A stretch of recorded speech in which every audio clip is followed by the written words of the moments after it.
कल जो अपन ने थ्योरी पढ़ी थी उसको थोड़ा सा रिपीट कर लेते हैं, फिर उसके बाद में अपन आगे की क्लास स्टार्ट करेंगे। तो देखो, एक तो थ्योरी की बात कल ये थी कि किसी भी बंद आकृति का आंतरिक कोण योग, किसी भी समबाहुभुज का आंतरिक कोण योग उसकी भुजाओं की संख्या से 2 कम पाई था। कितना था? 2 कम पाई। जैसे मान लो 12 भुजाएं हों तो आंतरिक कोण योग कितना होगा? 10 पाई। 11 भुजा हो तो 11 भुजा होते ही कितना हो जाएगा? 9 पाई। तो एक बात तो कल अपन ने ये करी थी। दूसरी बात अपन ने ये करी थी कि जैसे मान लो आपको किसी बंद आकृति का आंतरिक कोण योग दिया हुआ हो, 720 दिया हुआ है मान लो, तो आप इसमें भुजाओं की संख्या कैसे ज्ञात करेंगे? तो कैसे ज्ञात करेंगे? तो आंतरिक कोण योग मान लो इतना हो तो सबसे पहले इसको अपने को 180 का भाग देना पड़ेगा। तो कितना हो जाएगा? ये 4 पाई हो जाएगा। तो 4 पाई तो हो जाएगा भीतर और प्लस 2 पाई बाहर। तो भुजाओं की संख्या कितनी होगी टोटल? 4 और 2 6 भुजाएं हो जाएंगी इस तरीके से। तो यानी आपको आंतरिक कोण योग दिया हुआ हो तो पहले उसका पाई बना लेते हैं। अब ये 180 का भाग देना पड़ेगा, तो 4 पाई भीतर 2 पाई बाहर, यानी भुजाओं की संख्या होगी टोटल 6। तो इस तरीके से अपन ज्ञात करते थे। इसके अलावा एक बात अपनी ये हुई थी कि यदि किसी भी बंद आकृति का आंतरिक कोण योग दिया हुआ हो, जैसे मान लो 900 दे दिया या मान लो 1000 दे दिया, तो इन दोनों कंडीशन में एक बात ये हुई थी कि आंतरिक कोण योग वो ही हो सकता है जिसमें पाई का भाग पूरा पूरा जाए। यदि पाई का भाग पूरा पूरा नहीं जाएगा तो वह आंतरिक कोण योग नहीं हो सकता इस तरीके से। तो आप बताओ इसमें कौन सा हो सकता है और कौन सा नहीं हो सकता? तो इसमें तो 180 का भाग जा रहा है, तो ये तो 5 पाई हो गया, तो ये तो आंतरिक कोण योग हो सकता है, लेकिन ये आंतरिक कोण योग नहीं हो सकता क्योंकि इसमें 180 का भाग या पाई का भाग इसमें नहीं जा रहा, इसलिए। तो ये बात हो गई। इसके अलावा अपनी एक बात और हुई थी कि यदि मान लो कहीं पर अपन आंतरिक और बहिष्कोण का अनुपात बनाएं, जैसे मान लो अपन ने बना लिया 4:1 बना लिया, तो यदि बहिष्कोण का मान 1 यूनिट हो ना, तो भुजाओं की संख्या कैसे निकालेंगे? तो भुजाओं की संख्या निकालेंगे यदि बहिष्कोण का मान 1 यूनिट हो तो भुजाओं की संख्या होगी बाहर भीतर की दुगुनी, यानी 4 1 5 दूनी 10 भुजाएं होंगी इस तरीके से। तो ये बातें अपन ने कल पढ़ी थी। तो अपन इसमें कल वाले जो पॉइंट पढ़े थे उसके आधार पर कुछ क्वेश्चन कर लेते हैं, उसके बाद में मैं आपको जोक सुनाऊंगा, फिर अपन क्लास को स्टार्ट करेंगे। जोक पहले सुनाए तो चलो ठीक है, जोक पहले सुना देता हूं आपको, फिर अपन क्लास स्टार्ट करते हैं।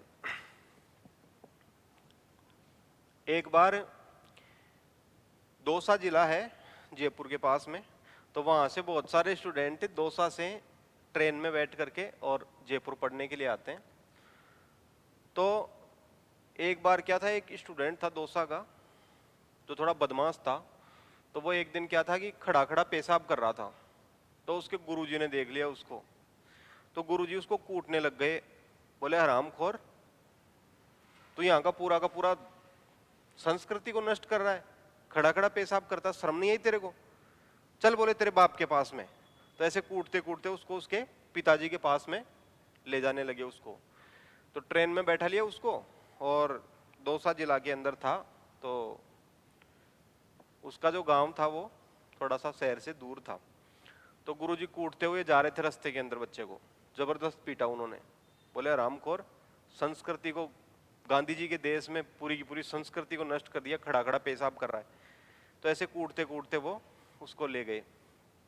जब उसके घर के पास में पहुंचे तो थोड़ी दूर ही थे, इतने में उनको एक आदमी दिखा। तो बच्चे ने बोला, बोले, देखो गुरुजी, हमारा घर आने ही वाला है, अब रुक जाओ, बोले, आप पीटो मत मेरे को। तो बच्चे ने मना किया तो गुरुजी ने और पीट दिया उसको। बोले, रामखोर, संस्कृति को नष्ट कर रहा है, फिर कह रहा है कि पीटो मत। बोले, वो आदमी कौन है? बोले, साहब, वो मेरे पिताजी हैं। बोले, ये ऐसे घूम घूम के क्या कर रहा है? बोले, साहब, मेरे पिताजी हैं, ये घूम घूम के पेशाब करते हैं। तो ऐसा कहते ही जो मास्टर था वो बेहोश होकर के गिर पड़ा। यानी बच्चा खड़ा खड़ा पेशाब कर रहा था, तो उसकी शिकायत करने के लिए घर पे गए, तो उसका जो बाप था वो घूम घूम के पेशाब कर रहा था। तो चलो, और आपको जोक थोड़ा सा आगे सुना देंगे, इससे क्या मूड जो होता है थोड़ा रिफ्रेश हो जाता है। कई लोग ऐसे मानते हैं यार जोक नहीं सुनाना चाहिए, संस्कृति नष्ट होती है। तो संस्कृति तो ऐसे ही नष्ट होती है, हो गई संस्कृति नष्ट, लेकिन अपने को अपनी जो गणित है उसको ठीक करना है। तो मूड जो है आपका बिल्कुल फ्रेश होना चाहिए, तभी आपको गणित अच्छे से समझ में आ सकती है। तो देखो कुछ क्वेश्चन करते हैं अपन। 33वां क्वेश्चन है, एक समबाहुभुज का प्रत्येक भी त्रिकोण बाह्य कोण से दुगना है, तो बहुभुज में भुजाओं की संख्या कितनी होगी। तो आप देखो कैसे ज्ञात करेंगे इसको।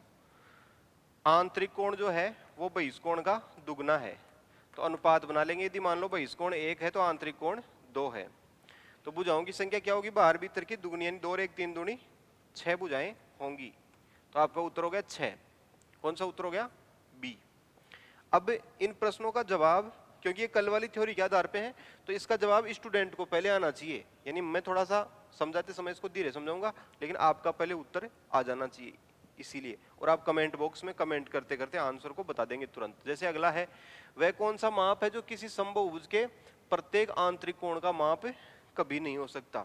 तो देखो कल अपन ने एक थ्योरी की बात और पढ़ी थी, मैं आपको फिर याद दिला दूं। बहिष्कोण के लिए पढ़ी थी कि किसी भी समबाहुभुज का बहिष्कोण ऐसा नहीं हो सकता जिसका भाग 360 में पूरा पूरा नहीं जाए।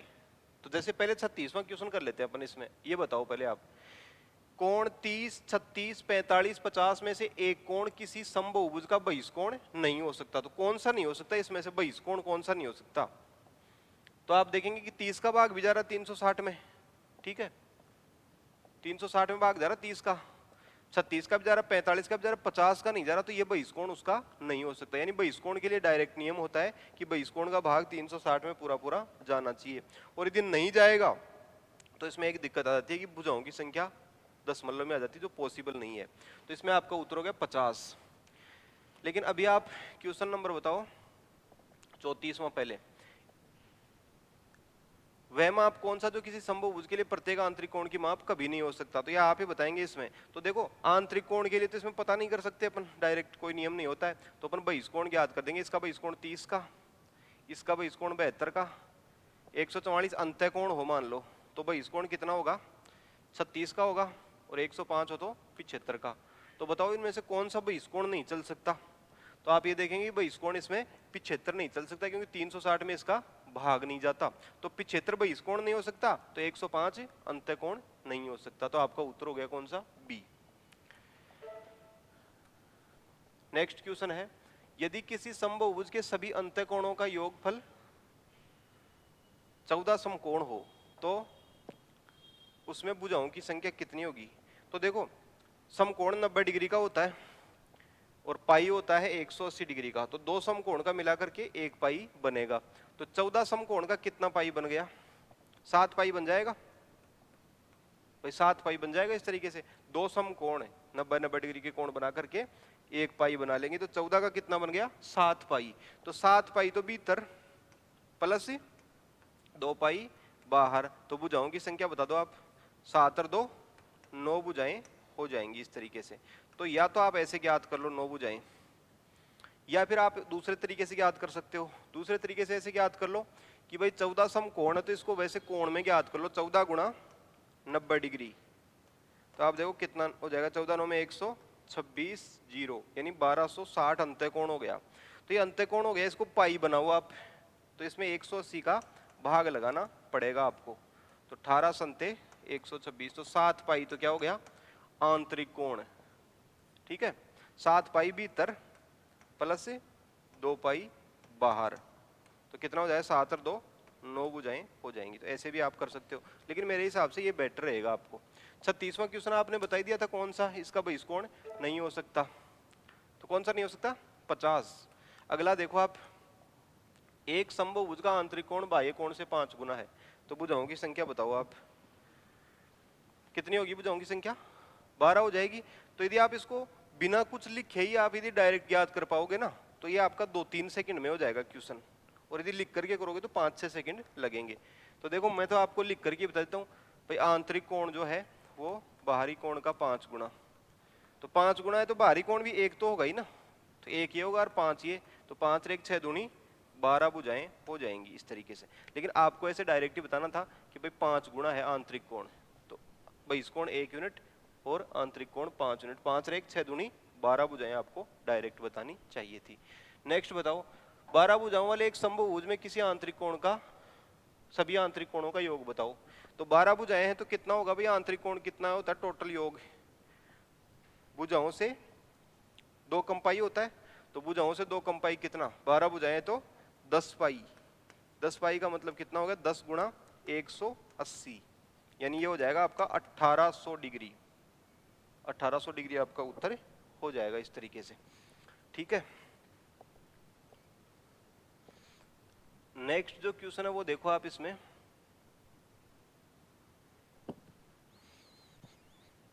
अगला जो क्वेश्चन है, 8 भुजाओं की एक नियमित बहुभुज के सभी आंतरिक कोणों का योग कितना होगा। तो देखो 8 भुजाएं तो कितना होगा, 6 पाई, तो 6 पाई हो जाएगा 6 गुणा 180, तो कितना हो जाएगा 0, 18 छके 108, यानी 1080 आपका उत्तर हो जाएगा। कौन सा हुआ, पहला आपका आंसर हो जाएगा इस तरीके से। यदि एक नियमित बहुभुज के आंतरिक कोण का माप 108 डिग्री हो तो उसमें भुजाओं की संख्या कितनी होगी। तो कितनी होगी देखिए कमेंट करके बताओ, कमेंट देख रहा हूं मैं आप लोगों के। तो डायरेक्ट ही आपका उत्तर आ जाएगा, जिन लोगों ने प्रैक्टिस कर रखी है उनका तो, और बाकी लोगों को ज्ञात करना पड़ेगा। तो देखो BBIT से ज्ञात कर लेंगे, आंतरिक 108 हो गया तो बहिष्कोण हो जाएगा 72 का, और यदि 72 का बहिष्कोण हो गया तो 360 में 72 का भाग देंगे तो 5 भुजाएं आ जाएंगी इस तरीके से। तो आपका उत्तर हो गया कौन सा, नंबर 4 इस तरीके से।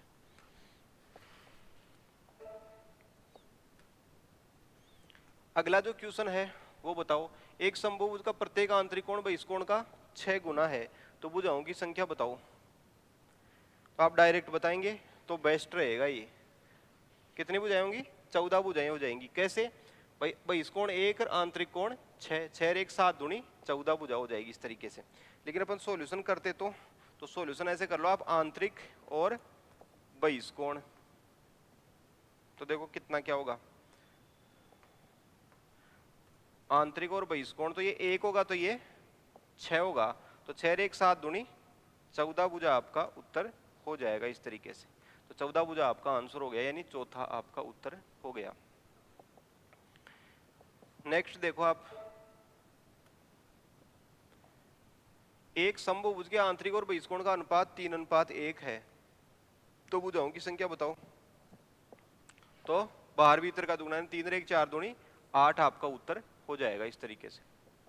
तो आप ऐसे डायरेक्ट बता पा रहे हो, लेकिन अब देखो इसमें एक शर्त मैंने बताई थी कि आंतरिक और बहिष्कोण का अनुपात दिया हुआ हो, तो उसके बारे में मैंने आपको आधी बात बताई थी, तरीका आपको बता दिया था, लेकिन आपको थ्योरी नहीं बताई, तो वो थ्योरी अपन आज कंप्लीट करेंगे। तो देखो इसमें कल अपन ने ये आधी बात करी थी इसकी, क्या थी ये बात ऐसे थी कि आधी थी ये बात, यदि बहिष्कोण 1 यूनिट हो तो भुजाओं की संख्या बाहर भीतर की दुगनी होगी।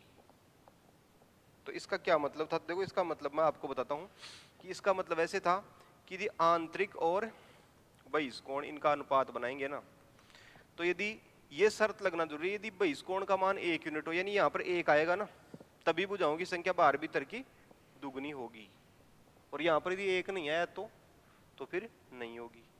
यानी अनुपात बनाएंगे, जैसे मान लो 7:1 बना दिया इसमें, तो भुजाओं की संख्या 7 और 1 8 दूनी 16 हो जाएगी इस तरीके से ना। मान लो 1 इधर था और इधर 5 बना दिया, तो कितनी हो जाएगी भुजाओं की संख्या, 5 और 1 6 दूनी 12। लेकिन शर्त क्या है इसमें, शर्त एक ही है कि यहाँ पर 1 आना चाहिए, बहिष्कोण का मान 1 होना चाहिए यहाँ पर। यदि यहाँ पर 1 नहीं होगा तो आपका उत्तर नहीं निकलेगा इस तरीके से, तरीका आपको दूसरा चेंज करना पड़ेगा। तो आप यहाँ पर ऐसे कहेंगे कि साहब अनुपात बनाते समय तो यहाँ तो कोई भी संख्या आ सकती है, मान लो ऐसे आ जाए 7:3 आ जाए, 4:11 आ जाए, 5:16 आ जाए इस तरीके से, तो कुछ भी आ जाए, तो फिर तो इस तरीके से क्वेश्चन का आंसर निकलेगा ही नहीं। तो वाकई में इसका आंसर नहीं निकलेगा, क्योंकि अभी जो बात बताई थी वो मैंने आपको आधी बताई थी। तो जैसे ही इसकी बात ये पूरी होगी ना, तब ये आपका तरीका परफेक्ट होगा, यानी 50% परफेक्ट है और आपको 100% परफेक्ट चाहिए, तो अभी आपको इसमें कुछ ना कुछ समझना पड़ेगा। तो देखो क्या समझना पड़ेगा, मैं आपको एक चीज बताता हूँ कि सबसे पहली बात तो ये समझनी पड़ेगी कि आप थोड़ा सा शक करो इसके ऊपर कि भाई ये इसमें क्या क्या गलत बात हो सकती है। तो गलत बात ये हो सकती है कि साहब एक आ जाएगा यहाँ पर तो उत्तर निकल जाएगा, और यदि मान लो एक नहीं आया तो एक के अलावा क्या आ सकता है। तो अपने मन में कई सारी आशंकाएं होंगी, यार एक में तो हो जाएगा सॉल्यूशन, दो भी आ सकता है, मान लो तीन आ जाए, चार आ जाए, पांच आ जाए, छह आ जाए, सात आ जाए, आठ आ जाए, नौ आ जाए, 10 आ जाए, तो किसी में भी उत्तर नहीं निकलेगा। तो फिर आप ऐसे शक करने लग जाएंगे, फिर तो साहब ये आधी बात भी कहाँ हुई, 1% ही बात हुई कि साहब एक आ जाएगा तो ठीक है उत्तर आ जाएगा, और एक नहीं आएगा तो फिर उत्तर नहीं आएगा। तो देखो इसका मतलब फिर यह है कि अपने को इसका पहले विश्लेषण करके समझना पड़ेगा इसकी स्थिति को, और इसका एक तरीका अपने को बनाना पड़ेगा। तो देखो यहाँ पर जब इसका अपन विश्लेषण करेंगे तो कोई एक तरीका, जैसे आधी बात मैंने बता दी, मेरे हिसाब से बात आधी थी, आपके हिसाब से आप इसको 1% ही मानो, लेकिन मेरे हिसाब से बात आधी, तो आधी बात मैंने बता दी, तो आधी बात कौन पूरी करेगा, तो आधी बात यहाँ स्टूडेंट को पूरी करनी चाहिए। तो जब ये बात पूरी होगी तो इसका नेचुरल तरीका बन जाएगा और क्वेश्चन काफी फास्ट तरीके से होगा। तो देखो अपन विश्लेषण इसका कर ही लेते हैं कि भाई ऐसे लग रहा है यार एक में तो एक आ जाएगा, यूनिट तो कर देंगे, नहीं तो फिर दिक्कत हो जाएगी, तो कहीं हो तो नहीं जाएगी वाकई में दिक्कत। तो अपन चेक करते हैं, इसमें एक्सपेरिमेंट करते हैं, इसमें आपको कुछ भी याद रखने की आवश्यकता नहीं है, बस समझना है आपको। जैसे मान लो कोई बंदा आकृति, उसकी भुजाएं हो सकती हैं कितनी, या तो 3 हो सकती हैं, या 4 हो सकती हैं, या 5 भुजा हो सकती है, 6 भुजा हो सकती है, 7 हो सकती है, 8, 9 या 10, इस तरीके से। तो कितनी भुजाएं हो सकती हैं, तो अपन इनके लिए आंतरिक कोण का जो योग है ना उसकी बात करें पहले अपन, आंतरिक कोण योग, और फिर अपन बहिष्कोण योग की बात करेंगे इस तरीके से। तो आंतरिक कोण योग और बहिष्कोण की बात करते हैं सबसे पहले। तो कितना होगा, 3 भुजाओं वाले के लिए आंतरिक कोण योग कितना होगा, भुजाओं से 2 कम पाई, यानी कितना पाई, 1 पाई होगा ना, तो इसका तो 1 पाई होगा इस तरीके से, 1 पाई, इसमें 2 पाई, इसमें 3 पाई, 4 पाई, 5 पाई, 6 पाई, भाई 8 भुजाओं वाले में 6 पाई तो होगा ना, भुजाओं से 2 कम पाई होता है ऐसे, इसमें 7 पाई हो जाएगा और इसमें 8 पाई हो जाएगा। तो अब ये तो आंतरिक कोण योग हो गया। बहिष्कोण योग कितना होगा, तो बहिष्कोण योग तो हमेशा ही कितना होता है, 2 पाई। तो इसमें भी 3 भुजाओं वाले में 2 पाई होगा, 4 भुजाओं वाले में 2 पाई, 2 पाई, 2 पाई, 2 पाई, 2 पाई, 2 पाई और 2 पाई, कितना हो गया, 1 2 3 4 5 6 7 8 हो गया इस तरीके से ना, 1 2 3 4 5 6 7 8 हो गया ऐसे। तो इसका अपने को अनुपात बनाना है, फिर अपन चेक करेंगे स्थिति को और इसका नेचुरल तरीका निकालेंगे, सॉल्यूशन का नेचुरल तरीका या प्राकृतिक तरीका ज्ञात करेंगे। प्राकृतिक तरीका कौन सा होता है, पहली बात तो आप ये देखो, तो प्राकृतिक तरीका वो होता है जब थोड़ा सा विश्लेषण करते जो स्टूडेंट को डायरेक्ट खुद को समझ में आए। किताब में तो कभी नहीं मिलेगा, किताब में तो ये एक तरह से दूसरे देशों की जो किताबें हैं ना उनमें से टीप टीप करके उन्होंने पूरा का पूरा सामान 1947 में पटक लिया और उसी में से अब नकल करते करते आगे किताबें छाप रहे हैं एनसीईआरटी वाले, और सब लोगों को उन्होंने पप्पू बना दिया सबको, है ना। तो किताब में कहीं पर भी ये तरीका नहीं मिल सकता, लेकिन आप जैसे ही खोजेंगे तो यदि तरीका नेचुरल होगा तो आपको तुरंत समझ में आ जाएगा, और यदि आपको खुद को डायरेक्ट समझ में आएगा ना तरीका, तो वो फिर आपको लंबे समय तक याद भी रहेगा और आपको परेशान भी नहीं करेगा। तो अभी देखते हैं अपन आंतरिक और बहिष्कोण का अनुपात बनाते हैं। तो देखो अनुपात बनाएंगे तो अपन काट देते हैं इनको, तो देखो इनके पाई पाई तो सबके आपस में कट ही जाएंगे ना, यानी इधर वाले पाई सभी अनुपातों में इधर वाले पाई से कट जाएंगे। तो देखिए क्या अनुपात बनता है, ये तो बन गया 1:2, ठीक है, ये बन गया 2:2, तो 2 से कट जाएगा, यानी 1:1 बन गया। ये बन गया आपका 3:2, 2 से कटेगा तो 2:1, और ये आपका 5:2 हो गया, और ये 2 से कट के 3:1 हो गया, और ये हो गया 7:2, और ये हो गया 2 से काट के 4:1। तो देखो इस बारे में आधी बात क्या थी कि यदि बहिष्कोण का मान 1 यूनिट हो तो भुजाओं की संख्या बाहर भीतर की दुगनी होगी। यानी मेरे वाला जो नियम था ना, मैंने जो बनाया वो नियम ऐसे कह रहा है कि यदि बहिष्कोण का मान जहां पर 1 1 यूनिट आया है ना, जैसे यहाँ पर आया है, यहाँ पर आया है, यहाँ पर आया है, तो यहाँ पर तो भुजाओं की संख्या बाहर भीतर की दुगनी होगी। जैसे मान लो ये 1 यूनिट आ गया तो भुजाओं की संख्या होगी बाहर भीतर की दुगनी, यानी 1 और 1 2 दूनी 4 भुजाएं आ जाएंगी इसमें ना, ऐसा होगा। इसमें कितनी होंगी, 1 यूनिट आ गया ना फिर भी भाई इस कोण, तो 1 और 2 3 दूनी 6 भुजा, यहाँ पर 3 और 1 4 दूनी 8 भुजा, और यहाँ पर 5 और ये 4 1 5 दूनी 10 भुजा। तो देखो यहाँ तो उत्तर निकल जाएगा 50% मामलों में। तो आप कहेंगे आधी बात ठीक है, तो ये वाकई में आधी बात थी, इसमें नहीं निकला, इसमें निकल गया, इसमें नहीं निकला, इसमें नहीं निकल, इसमें इस तरीके से आधे में निकल रहा है इसमें, तो आधी बात तो मैंने कह दी थी। और अब आपको बात को करना है पूरी कंप्लीट। तो कंप्लीट कैसे, तो जैसे प्रश्न के अंदर जो अनुपात आएगा ना वो ऐसे आ जाएगा, 1 यूनिट आ गए तो बाहर भीतर की दुगनी कर देंगे, लेकिन 1 यूनिट की जगह और क्या आ सकता है। तो देखो यहाँ पर 2 आया था शुरू में, फिर 1 आ गया, फिर 2 1 2 1 2 1 ऐसे। तो बताओ 5 कहाँ पर आएगा इसमें, तो 5 नहीं आएगा, 1 यूनिट ही आएगा, फिर अगले में 2 आएगा, फिर अगले में 1, फिर 2, फिर 1, यानी भाई इस कोण का मान अनुपात के अंदर या तो 1 यूनिट आ सकता है या 2 यूनिट आ सकता है। इसमें 17 यूनिट कभी भी आएगा ही नहीं भाई इस कोण का मान, है ना। तो एक बात तो कन्फर्म हो गई कि अपने को केवल 2 ही स्थितियों के लिए अपने को इंतजाम करके रखना है कि जब भाई इस कोण का मान 1 यूनिट आ जाएगा तो भुजाओं की संख्या बाहर भीतर की दुगनी कर देंगे, लेकिन यदि 2 यूनिट आ गया तो क्या करेंगे। तो अब 2 यूनिट में आप बताओ कितनी भुजाएं होंगी। अभी ये तरीका आपको निकालना है। यहाँ पर आप 5 कैसे निकालोगे उसका तरीका बता दो। यहाँ पर आप 7 कैसे निकालोगे, इसमें 9 कैसे निकालोगे, इसमें आप 3 कैसे निकालोगे, वो तरीका आप याद करके बता दो, ढूंढ करके बता दो, दिमाग लगा के बता दो कैसे निकालोगे। जोड़ देंगे ना, हाँ तो ये सीधी सी तो बात हुई इसमें, यानी भुजाओं की संख्या निकलेगी 3 और 2 5 भुजा इस तरीके से, यानी 2 यूनिट आ गया तो कोई टेंशन ही नहीं, 2 का मतलब सीधा जोड़ दो आप, 2 3 और 2 5 भुजा, 5 और 2 7 भुजा इस तरीके से, और ये 7 और 2 9 भुजा, इस तरीके से आप आसानी से कर सकते हो। 1 और 2 3 भुजा इस तरीके से। तो ये नेचुरल तरीका है। तो कोई भी चीज नेचुरल होती है ना तो वो बहुत आसानी से समझ में आती है और स्टूडेंट को ही समझ में आ जाती है आराम से। अब आप ऐसे कहेंगे कि ऐसा एनसीईआरटी में कहीं दे रखा होगा क्या, तो एनसीईआरटी में बिल्कुल ही नहीं दे रखा है।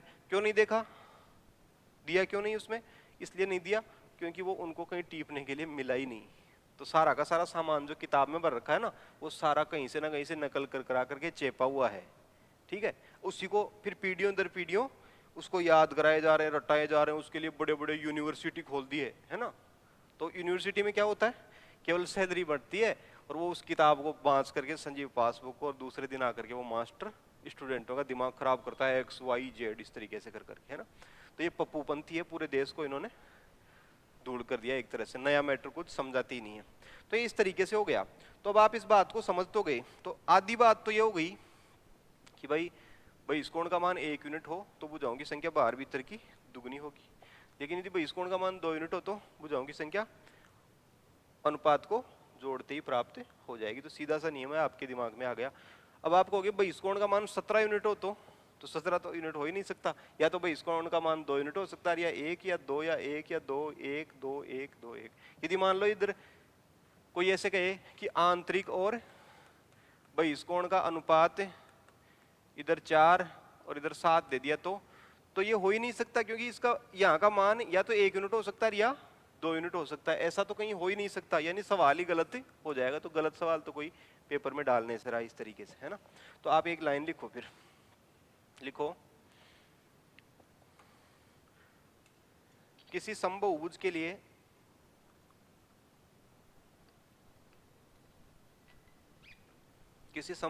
लिए आंतरिक और बहिष्कोण का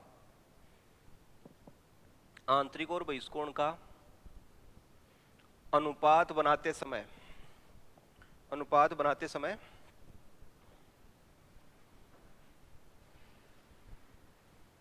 बहिष्कोण का मान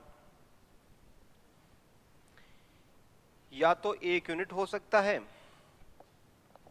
या 2 यूनिट हो सकता है, या तो 1 यूनिट हो सकता है या 2 यूनिट हो सकता है।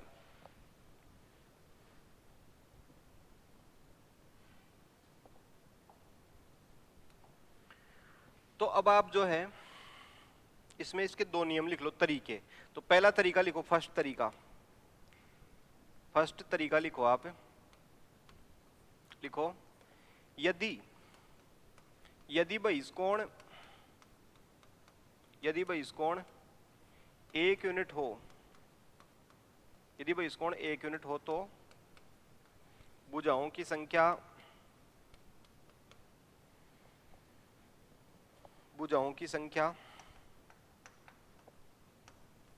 बाहर भीतर की दुगनी होगी, बाहर भीतर की दुगनी होगी। और तरीका नंबर 2,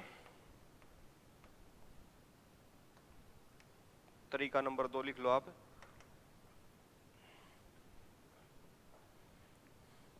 क्या तरीका 2 नंबर क्या हुआ कि यदि बहिष्कोण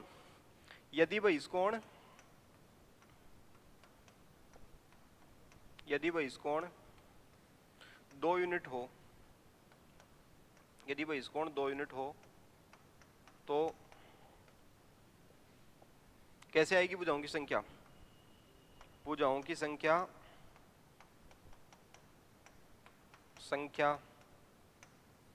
अनुपात को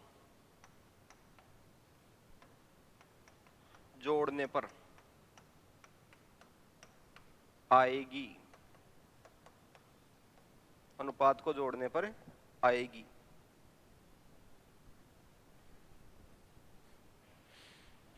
तो ये चीजें हो गई, दोनों चीजों का आप ध्यान रखेंगे तो आपका कोई भी क्वेश्चन होगा तो आपका तुरंत इसमें उत्तर आ जाएगा। जैसे कि देखो आप बताओ, देखें एक समबाहुभुज के आंतरिक कोण और बहिष्कोण का अनुपात 5:2 है, तो भुजाओं की संख्या कितनी होगी? तो भुजाओं की संख्या होगी 5 और 2 7 हो जाएगी ना तुरंत। तो यानी आप आसानी से इसका उत्तर बता सकते हैं, ठीक है। 5 और 2 7 आपका उत्तर, यानी कोई सॉल्यूशन आपका लगा ही नहीं, ठीक है।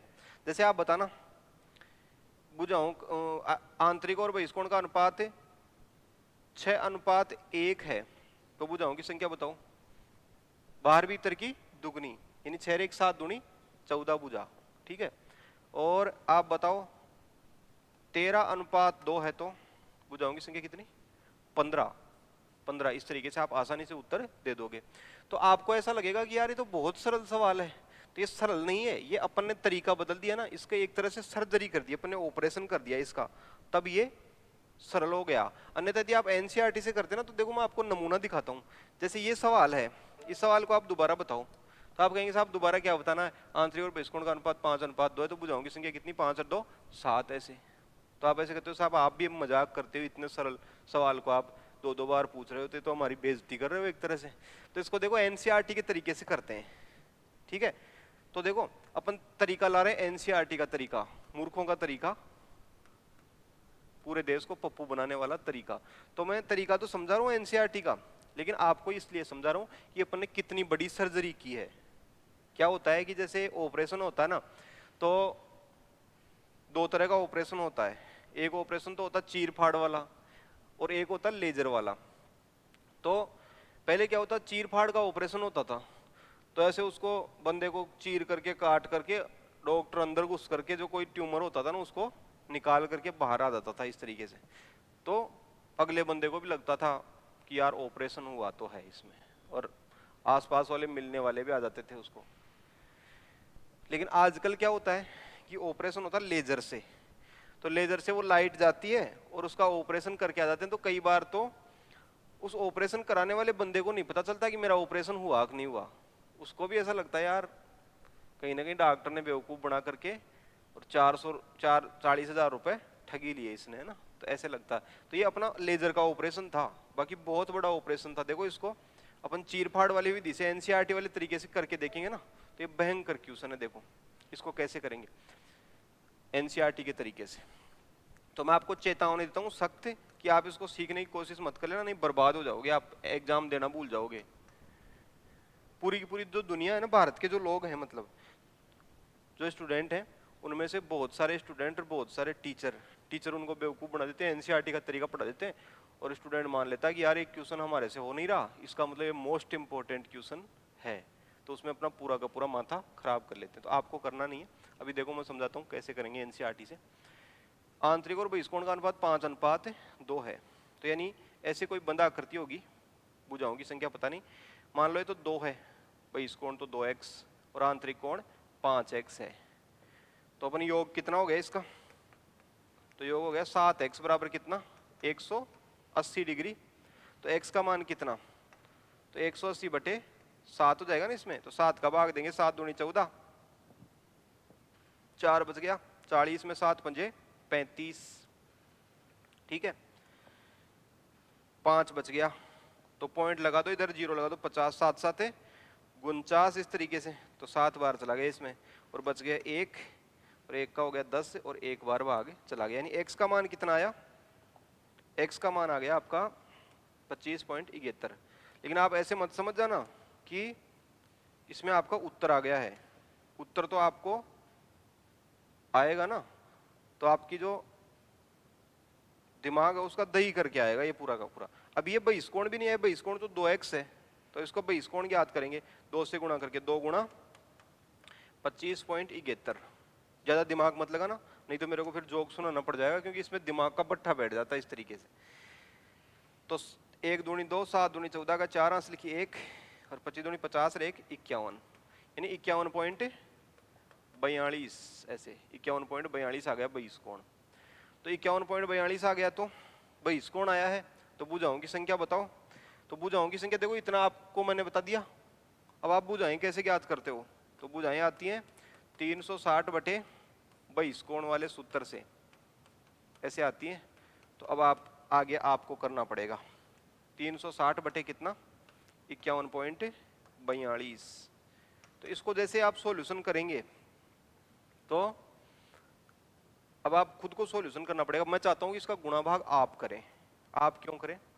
आप कहेंगे साहब आपने सरल सरल तो आपने कर दिया और कठिन जो है वो हमारे लिए छोड़ दिया। तो मैं चाहता हूं आप इस क्वेश्चन को इसलिए करें क्योंकि कई बार ऐसे स्टूडेंट भी होते हैं जो टीचर की बात मानते नहीं है।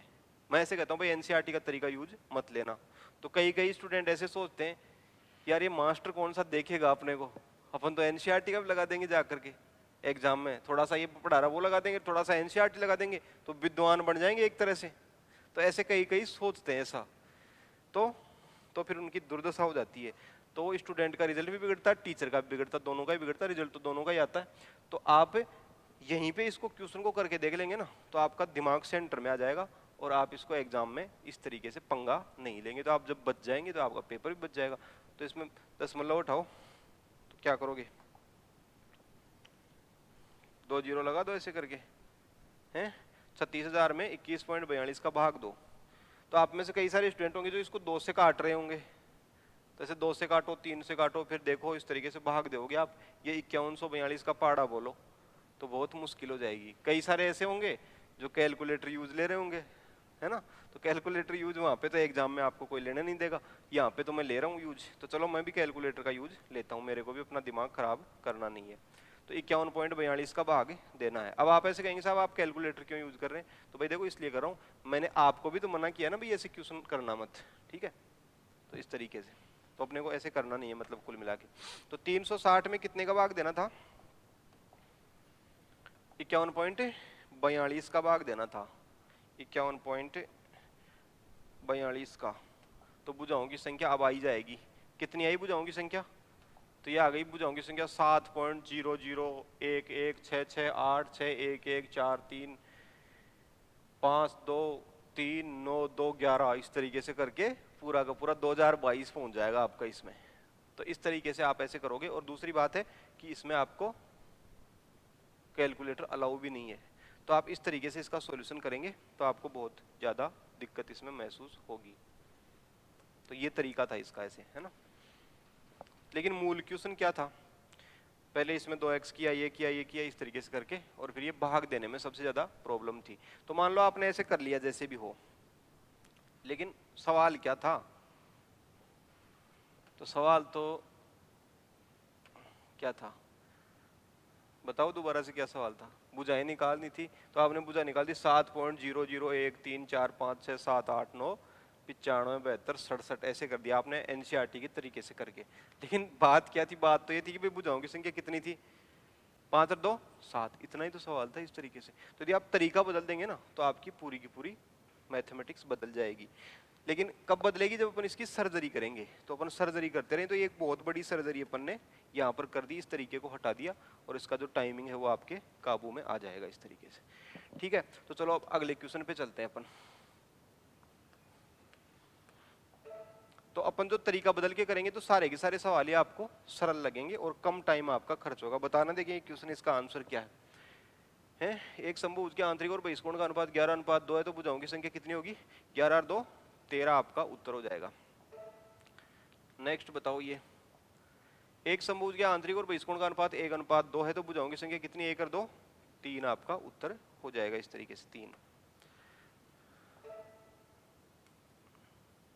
अगला देखो आप, 10 भुजाओं वाली किसी बंद आकृति में विकर्णों की संख्या कितनी होगी? तो देखो विकर्णों की संख्या ज्ञात करते हैं अपन इसमें, लेकिन इस विकर्णों की संख्या के लिए मैं भी एक सूत्र आपको लिखाऊंगा। यदि मैं सूत्र नहीं लिखाऊंगा तो आप लोग ऐसे सोचेंगे साहब आप ऐसे सूत्रों को खत्म करेंगे, तो थोड़े दिनों में सूत्र ऐसे ही गायब हो जाएंगे जैसे वो डायनासोर गायब हुआ था ना। अब आप सोचोगे वो गायब हो गया, वो डायनासोर है ना। नहीं तो यदि आज के टाइम पे भी वो डायनासोर होता है तो इस मैथमेटिक्स से भी भयंकर हो सकता था वो। तो जैसे डायनासोर गायब हो गया ना, वैसे ये सूत्र गायब हो जाएंगे। आपको ऐसा लग रहा होगा तो एक सूत्र चलो मैं भी लिख देता हूं भाई, है ना। तो आपको ऐसे लगेगा साहब गायब तो नहीं हुए पूरे, तो थोड़ा थोड़ा बच गया इसमें। तो आप लिख लो, लिखो बंद आकृति में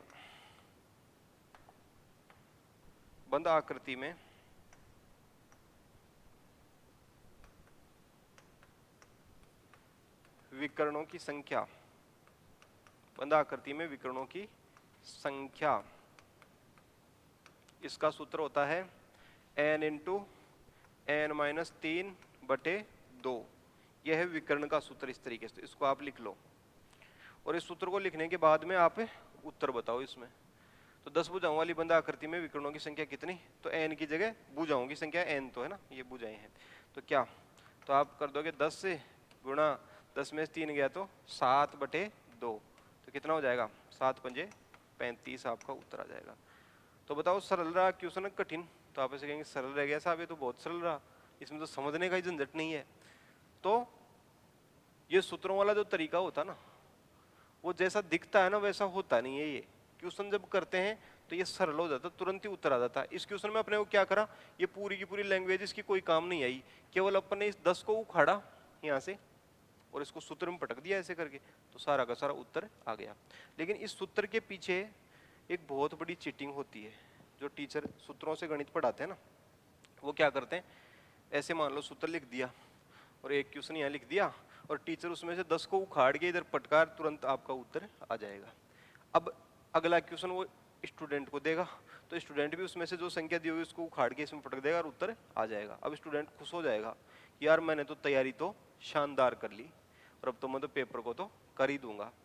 फिर जब मान लो वो घर पे जाता है प्रैक्टिस के लिए, तो घर पे जैसे ही वो सीट के सवाल निकालता है तो उसको सूत्र भूल जाता है ना, सूत्र भूल जाता है। तो वहां पे कोई दिक्कत नहीं होगी उसको, वो कॉपी को खोल लेगा, जा करके बैग में से कॉपी निकालेगा और उसमें देखेगा यार मास्टर ने सूत्र क्या लिखाया था, तो उसको तुरंत टीप लेगा। विकर्ण बराबर कितना था, n इंटू n-3/2। कॉपी में से टीप के सूत्र, और कॉपी में से तो ये टीप लिया और इसमें से 20 उखाड़ लिया, 20 गुणा 17/2 कितना आ गया, 10 17 दाई 170 विकर्ण। तो ऐसे करके उत्तर निकाल देता वो। तो स्टूडेंट फिर खुश हो जाता है कि यार क्लास में भी कर दिया था एक क्वेश्चन को और घर पे भी आया तो केवल सूत्र ही तो भूला हूं, बाकी क्वेश्चन तो मैं भूला नहीं। तो क्वेश्चन फिर है ही क्या इसमें। फिर जब वो एग्जाम देने के लिए जाता है ना 3-4 महीने बाद, तो ये जो सूत्र होता है वो पिघल जाता है ना। जैसे आइसक्रीम पिघल जाती है ना, वैसे ये सूत्र भी पिघलता है। इसमें क्या होता है, 3 महीने बाद क्या होगा इसमें, तो इसमें ऐसे होता है n-3 है ना, उसकी जगह कई स्टूडेंटों का 3-2 हो जाएगा ये यहाँ पर, है ना, n इंटू n-2/2। कई ऐसे करेंगे 2 ऊपर भाग जाएगा और 3 नीचे आ जाएगा, है। कईयों के माइनस की जगह प्लस हो जाएगा। तो अलग अलग स्टूडेंट और अलग अलग सूत्र, तो वहां पे जाकर के एग्जाम हॉल में जाकर के वो सिर कुचरते रहते हैं और फिर देखते हैं यार सूत्र याद आ नहीं रहा क्या था। तो फिर वो फेल होकर के आ जाते हैं वहां से, और वो कभी भी उस टीचर को गालियां नहीं देते, वो खुद ही कहते हैं यार मैं सूत्र याद नहीं करके गया तो कहाँ से पास होता। तो आपको इसमें ये सावधानी बरतनी है कि ये जो सूत्र होता है वो 3-4 महीने बाद में आपको याद रहने में दिक्कत नहीं करे। तो मैंने तो क्योंकि एक ही लिखा है आपको, तो अब आपकी ये जिम्मेदारी बनती है कि आप इस सूत्र को मजबूती से याद कर लें जिससे आपको धोखा नहीं दे सके। तो इसको कैच करके पकड़ के रखना, n इंटू एन माइनस 3/2, तो आप क्वेश्चन को आसानी से कर पाएंगे। अगला क्वेश्चन देखो आप 50वां, 13 भुजाओं वाली बंद आकृति में विकर्णों की संख्या कितनी? तो बताओ, n गुणा n माइनस 3/2, तो 13 भुजाएं तो कितना, 13 गुणा 10/2, 13 पंजे 65 आपका उत्तर हो जाएगा, 65 विकर्ण इस तरीके से। तो इस तरीके से आप इसका उत्तर निकाल देंगे। तो बाकी का अपन इसमें नेक्स्ट क्लास के अंदर करेंगे। नेक्स्ट क्लास अभी लगेगी थोड़ी देर बाद में इसकी, तो अभी मैं आपको जब भी लगेगी तो मैं आपको सूचित कर दूंगा। ठीक है भाई।